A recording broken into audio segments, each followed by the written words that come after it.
कुबेर का अहंकार। यह एक पौराणिक कथा है। कुबेर तीनों लोकों में सबसे धनी थे। एक दिन उन्होंने सोचा कि हमारे पास इतनी संपत्ति है, लेकिन कम ही लोगों को इसकी जानकारी है।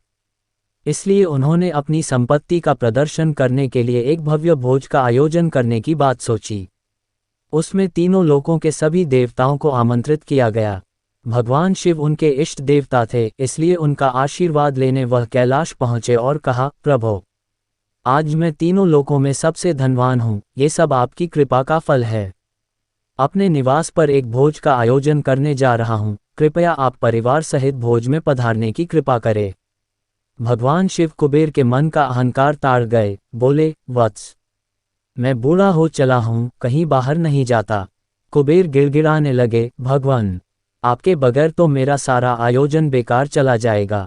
तब शिव जी ने कहा, एक उपाय है, मैं अपने छोटे बेटे गणपति को तुम्हारे भोज में जाने को कह दूंगा।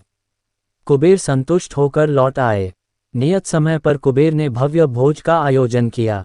तीनों लोकों के देवता पहुंच चुके थे। अंत में गणपति आए और आते ही कहा, मुझको बहुत तेज भूख लगी है, भोजन कहाँ है? कुबेर उन्हें ले गए भोजन से सजे कमरे में।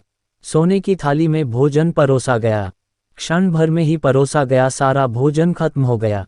दोबारा खाना परोसा गया, उसे भी खा गए। बार बार खाना परोसा जाता और क्षण भर में गणेश जी उसे चट कर जाते। थोड़ी ही देर में हजारों लोगों के लिए बना भोजन खत्म हो गया, लेकिन गणपति का पेट नहीं भरा। वे रसोई घर में पहुंचे और वहां रखा सारा कच्चा सामान भी खा गए, तब भी भूख नहीं मिटी।